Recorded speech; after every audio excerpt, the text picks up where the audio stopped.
Hello दोस्तों, नमस्कार। SM किसी चैनल में मैं आप सभी लोगों का दिल से बहुत बहुत स्वागत करता हूं। फर्स्ट टाइम विजिट किया जरूर चैनल को सब्सक्राइब कर लेना, बेल आइकन को हिट करके ऑल जरूर सिलेक्ट कर लेना। फ्री स्टॉक मार्केट क्लासेस करके एक और चैनल है, चाहो तो इसको भी फॉलो कर सकते हो, सब्सक्राइब कर सकते हो। यहाँ पर भी बेल आइकन को हिट करके ऑल सिलेक्ट करके रख लेना। इस चैनल का लिंक आपको ऊपर आई बटन पे या फिर नीचे डिस्क्रिप्शन में मिल जाएगा। उसी के साथ साथ आज के दिन के जितने भी इंपॉर्टेंट वीडियोस है सबके लिंक नीचे डिस्क्रिप्शन में दिए हैं, चाहो तो इनको भी कवर कर सकते हो। तो चलिए दोस्तों, फिलहाल इस वीडियो को स्टार्ट कर लेते हैं। दोस्तों अभी हम लोग आ चुके हैं बिल्कुल हमारे नॉर्मल स्क्रीन के ऊपर। एंड दोस्तों यहाँ पे हम लोग बात करने वाले हैं एक बहुत ही इंपॉर्टेंट स्टॉक के बारे में। एक इंपॉर्टेंट बात है, बहुत सारे लोगों के दिमाग में एक वैलिड डाउट्स भी सामने आ रहे हैं। कौन सी कंपनी की बात होने वाली है? बजाज फाइनेंस। दो सबसे ज़्यादा डाउट्स पूछे जा रहे हैं। डाउट नंबर 1, क्या बजाज फाइनेंस यहाँ पे क्या ख़त्म हो चुका है? ख़त्म मतलब लगातार नीचे जा रहा है। अगर आप यहाँ पे चेक भी करोगे एक साल के भीतर भीतर बजाज फाइनेंस जैसा स्टॉक आपको 24%, 25% के आसपास गिरते हुए देखने को मिल रहा है। अगर आप टॉप से कैलकुलेट करोगे तो इवन ये गिरावट और भी आपको ज़्यादा देखने को मिल जाएगी। इतना बड़ा कंपनी जब भी गिरावट हो जाती है, इस प्रकार के सवाल यहाँ पे पूछे ही जाते हैं। ये एक सवाल पूछा जा रहा है। देन अगर हम लोग यहाँ पे बात करें तो बजाज फाइनेंस के गिरावट के पीछे का कारण क्या यहाँ पे रिलायंस जियो फाइनेंशियल सर्विसेज, आप सभी लोगों को पता है रिलायंस फाइनेंस सेक्टर में एंटर कर रहा है यहाँ पे। तो क्या इसके चलते यहाँ पे बजाज फाइनेंस को कोई खतरा है? क्या इसी के चलते क्या बजाज फाइनेंस यहाँ पे गिर रहा है? तो ऐसे कुछ आप लोगों के डाउट्स है, तो इन सारी चीज़ों को मैं कवर करने की कोशिश करने वाला हूँ। बेसिकली अगर देखा गया तो यहाँ पे जब पेटीएम ज़ोरदार गिरा था, आप सभी लोगों को याद भी होगा, नवंबर के मंथ में अगर आप चार्ट पैटर्न भी चेक करोगे, ये जो गिरावट आपको देखने को मिल रही है पेटीएम की, तो पेटीएम की गिरावट क्यों हुई थी? यस, उसके पीछे का रीज़न ही था दोस्तों कि मुकेश अंबानी की जो जियो फाइनेंशियल सर्विसेज है, इन्होंने अनाउंसमेंट की थी कि ये अलग से रिलायंस से अलग हो रहे हैं, सर्विसेज भी स्टार्ट कर रहे हैं एंड अलग से बाजार में लिस्ट भी हो जाएंगे। अभी की न्यूज़ नहीं है, नवंबर की न्यूज़ है, इसको मैंने कवर भी किया था। एंड आप सभी लोगों को पता है मुकेश अंबानी के जियो के पास बहुत ही ज़्यादा पैसा भी है। मतलब वो इनिशियल स्टेज के ऊपर सर्विसेज प्रोवाइड करने के लिए लॉस भी बेयर कर सकते हैं। ये उसका मेन अर्थ होता है डीप पॉकेट से, जैसे कि जियो ने टेलीकॉम में एंटर किया था वैसे। एंड इसी के चलते अगर हम लोग बात करें पेटीएम एंड बजाज फाइनेंस को बहुत बड़ा चैलेंज मिलने वाला है। क्या ये बात सच है? ऑब्वियसली सच है, इतना बड़ा कॉम्पिटिटर आ रहा है। बट मेन मुद्दे की बात यही है, क्या इसका अर्थ यह है कि क्या बजाज फाइनेंस डायरेक्टली यहाँ पे खत्म होने वाले के इसके चलते वो गिरावट देखने को मिलने वाली है? तो दोस्तों मैं इतना कहना चाहूँगा, इसके चलते अगर आप ये कहोगे कि बजाज फाइनेंस खत्म होगा तो उस सवाल का जवाब है नो। मैं ये नहीं बोल रहा हूँ कि बजाज फाइनेंस को कोई फ़र्क नहीं पड़ेगा, डेफिनेटली फ़र्क पड़ेगा, बट सिर्फ जियो फाइनेंशियल सर्विसेज इस सेक्टर में एंटर कर रहा है इसीलिए ये कंपनी खत्म, ऐसा बोलना ये बहुत ही जल्दबाजी होगी।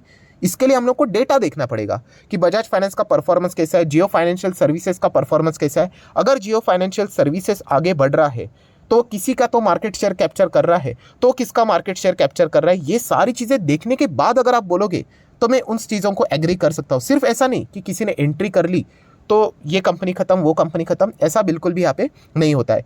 फर्स्ट अगर हम लोग बात करें दोस्तों, एंटायर फाइनेंस सेक्टर में हम लोग को दबाव देखने को मिल रहा है, चाहे फिर वो बैंक हो या फिर एनबीएफसी हो, राइट। ये तो चीज़ें हमेशा देखने को यहाँ पे मिली है। एंड बजाज फाइनेंस की अगर हम लोग बात करें तो इस वक्त भी क्यों गिरा, हर किसी को पता है, ओवर एक्सपेक्टेशन।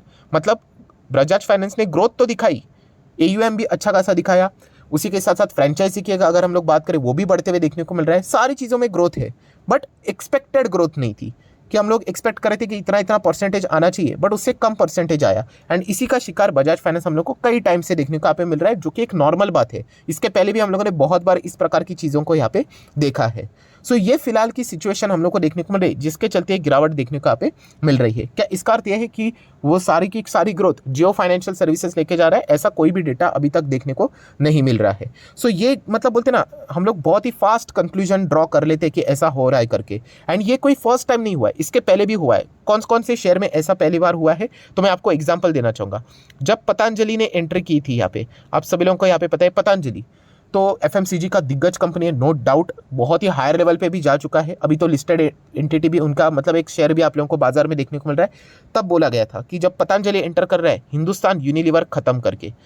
हकीकत में आप देखोगे तो एचयूएल कोई ऐसा खत्म नहीं हुआ है। एचयूएल आज भी अगर आप देखोगे तो एचयूएल का परफॉर्मेंस अच्छा है। मैं थोड़ा दिखाना चाहूँगा, ये देखिए आप देख सकते हैं एचयूएल का जो ओवरऑल परफॉर्मेंस है साल भर का, ठीक है 9-10 10.5%। एक ब्लू चिप कंपनी ऐसा ही परफॉर्मेंस देती है एंड अच्छा ही माने जाएगा परफॉर्मेंस, क्योंकि निफ्टी ने फ्लैट दिया है। 5 साल का डेटा रहता है कि पैसा डबल किया जाए, मतलब 100% रिटर्न, तो उसी पाथ के ऊपर एचयूएल चलते हुए देखने को मिल रहा है। सो ये इसके पहले भी हुआ था कि पतंजलि एंटर कर रहा है तो हिंदुस्तान यूनिलीवर खत्म हो जाएगा करके, तभी भी मैंने सेम वीडियो सेम चीज़ों के साथ बोला था। ऐसा डायरेक्टली नहीं बोला जाता, ये उस सेक्टर की नंबर 1 कंपनी है, राइट। एंड इनका जो मार्केट शेयर रहता है ना दोस्तों, वो बहुत बड़ा मार्केट शेयर रहता है। तो खतरा कौन से कंपनीज के लिए होता है? यस, जो छोटी कंपनीज है उनको खतरा रहता है कि अगर एक बड़ा प्लेयर आ जाता है बाजार में तो डायरेक्टली नंबर 1, देखिए उसका भी मार्केट शेयर को इम्पैक्ट पड़ेगा, बट सबसे पहले कौन यहाँ पे मरता है? छोटे प्लेयर्स हम लोगों को मरते हुए देखने को मिल जाते हैं। सो आप देख सकते हैं कि जैसे कि पतंजलि एंट्री यहाँ पे की थी बाजार में, तो खास करके अगर हम लोग बात करें, कोलगेट का मार्केट शेयर हम लोग को अच्छी तरीके से गिरते हुए देखने को मिला।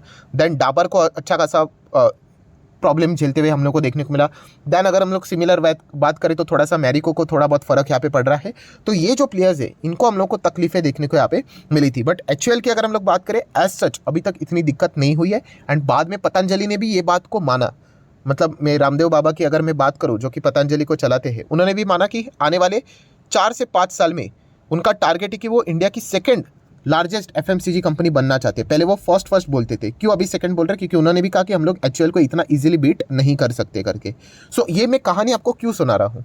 कहानी सुनाने के पीछे का रीज़न ही यही है दोस्तों कि अगर कोई न्यू एंट्रेंट आ जाता है, प्लेयर आ जाता है बाजार में, हम लोग डायरेक्टली फर्स्ट कंपनी के साथ ही उसको कंपेयर करते हैं, तो ऐसा करना नहीं चाहिए। ये एक एग्जाम्पल हुआ, और कौन सा एग्जाम्पल है सबसे बेस्ट एग्जाम्पल? तो दोस्तों वो एग्जांपल पेंट वाला। यस, पेंट सेक्टर में भी आप लोगों ने सुना होगा JSW पेंट ने एंटर कर लिया करके, और भी अलग अलग कंपनीज ने पेंट सेक्टर में एंटर किया। तो एक ही बेस्ट एग्जांपल अभी याद आया, आदित्य बिरला की कंपनी थी, आई गेस ग्रासिम, में एक बार चेक कर लेता हूँ। यस, थोड़ा सा मैंने यहाँ पे इसको गूगल किया तो ये देखिए आप चेक कर सकते हो कि ग्रासिम इंडस्ट्री हम लोग को पेंट सेक्टर में एंटर करते हुए देखने को काफ़ी मिल रहा है। 10,000 करोड़ लेकर आ रहे हैं, तो डेफिनेटली बहुत बड़ा प्लेयर है आदित्य बिरला।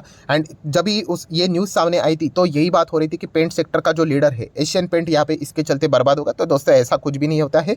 जैसे मैंने कहा कि ग्रासिम नो डाउट आदित्य बिरला बहुत बड़ा ग्रुप है, 10,000 करोड़ के साथ एंटर करना मतलब बहुत बड़ा कुछ वो यहाँ पे कर भी सकते हैं। प्लस उनके बिजनेस भी उसी सेक्टर्स में हम लोग को डायरेक्टली इनडायरेक्टली कनेक्टेड देखने को मिल जाते हैं। बट डायरेक्टली ये बोल देना कि एशियन पेंट इसके चलते खत्म, जल्दबाजी होगी। अगर आपको चेक ही करना है तो आप Berger paint, Nerolac, Akzo Nobel, ये जो नीचे के आप लोगों को प्लेयर्स देखने को मिल जाते हैं, इनके मार्केट शेयर को चेक कीजिए। अगर ग्रासिम अगर पेंट में आगे बढ़ रहा है तो इनको सबसे ज़्यादा यहाँ पे खतरा रहेगा, ना कि ये जो पहले 2-3 प्लेयर्स आप लोगों को देखने को मिल रहे हैं उनको, क्योंकि इनके जो कस्टमर रहते हैं वो हम लोग को प्रीमियम कस्टमर देखने को मिल जाते हैं। एंड यूजुअली हम लोग को रिपीटेशन वाले बहुत ज़्यादा देखने को भी यहाँ पे मिल जाते हैं। सो ये तो हमेशा की तरह चलता है कि अगर कोई नया प्लेयर किसी सेक्टर में जाता है तो फर्स्ट प्लेयर को ही टारगेट किया जाता है, क्या ये चलेगा या नहीं चलेगा करके। तो ये जल्दबाजी हो जाती है कि किसी के ने सिर्फ अनाउंसमेंट कर दिया और हम लोगों ने कंक्लूजन ड्रॉ कर दिया, हाँ ये कंपनी खत्म करके। तो इतना सिंपल नहीं है दोस्तों, वो कंपनी नंबर 1 पोजीशन पे बैठी है, चाहे फिर वो एशियन पेंट हो, एचयूएल हो या फिर बजाज फाइनेंस हो, उसके पीछे कोई ना कोई रीज़न होता है, वो ऐसे ही नंबर 1 पे नहीं गए हैं। एंड बजाज फाइनेंस की भी अगर मैं बात करूँ दोस्तों तो वो नंबर 1 ऐसे ही नहीं है, बहुत ही तगड़ी कंपनी है। अगर हम लोगों को यहाँ पे चेक ही करना है अगर आप लोगों को, तो यहाँ पे आप छोला इन्वेस्टमेंट को यहाँ पे थोड़ा बहुत चेक कर सकते हो, या फिर श्रीराम फाइनेंस, इस कंपनीज को, ये भी एनबीएफसी सेक्टर में ही काम करते हैं, जो कि बजाज फाइनेंस के साथ मतलब इनका कंपटीशन चलता है। आप इनके ऊपर फोकस रख सकते हो, राइट। तो ये जो जियो फाइनेंशियल सर्विसेज एंटर यहाँ पे कर रहा है, नो डाउट पेटीएम जैसे कंपनी को तो बहुत ही ज़्यादा रिस्क है। एंड ये जो छोटे प्लेयर्स देखने को यहाँ पे मिल जाते हैं as compare to the Bajaj finance, इनके ऊपर आप फोकस रख सकते हो, उनके लिए वो खतरा यहाँ पे हो सकता है। बजाज फाइनेंस के लिए खतरा रहना, इतना जल्दबाजी में हम लोग ये स्टेटमेंट यहाँ पे फिलहाल तो नहीं कर सकते। सो बजाज फाइनेंस अगर आपके पास है तो इन चीज़ों को सोचकर कि जियो फाइनेंशियल सर्विसेज एंटर कर रहा है तो बजाज फाइनेंस खत्म हो जाएगा, ये गिर रहा है करके और एग्जिट कर लेना, ये तो मुझे मतलब बेवकूफ़ी वाला डिसीजन यहाँ पे लगता है। सिर्फ सोचने से अगर आप ऐसा करोगे तो हर एक सेक्टर में कोई ना कोई नया प्लेयर एंटर कर लेता है तो हमें एग्जिट ही करना पड़ेगा।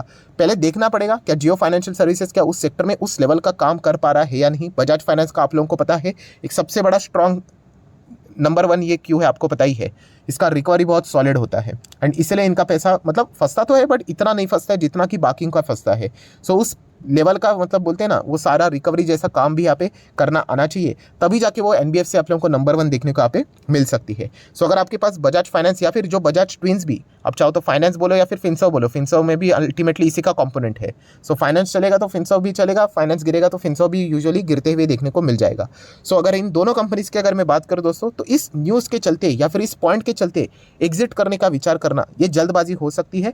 ओवरऑल देखा गया तो बजाज फाइनेंस अच्छी कंपनी है, ओवर एक्सपेक्टेशन हमेशा इनके ओर से यहाँ पे किया जाता है, एंड प्लस बाजार भी हम लोग को फ्लैट ही चलते हुए देखने को मिल रहा है।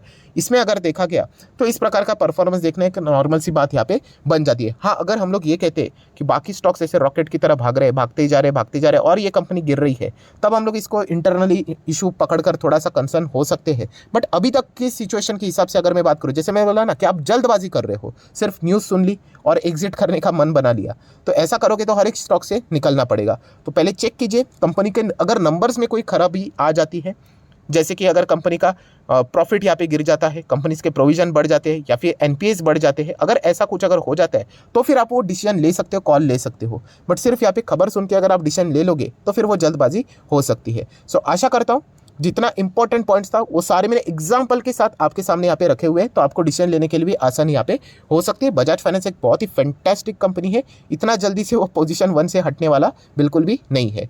सो आशा करता हूँ वीडियो हेल्पफुल लगा होगा, तो चाहो तो आप इसको लाइक एंड शेयर भी कर सकते हो। एंड डीमैट अकाउंट अगर आपने अभी तक ओपन नहीं किया है तो लिंक नीचे डिस्क्रिप्शन में 25 प्रोडक्ट लिस्ट आपको बिल्कुल फ्री ऑफ कॉस्ट मिल जाएगी। आपका नाम, कौन सा अकाउंट आपने लिंक के थ्रू ओपन किया है, प्रॉपर्ली कमेंट सेक्शन में मेंशन कर देना, तो हफ्ते भर के अंदर अंदर सारे लेक्चर्स मेरे साइड से आप लोगों को फ्री ऑफ कॉस्ट प्रोवाइड कर दिए जाएंगे। So that's it, thank you very much दोस्तों, we will be meeting our next video, तब तक के लिए बाय बाय।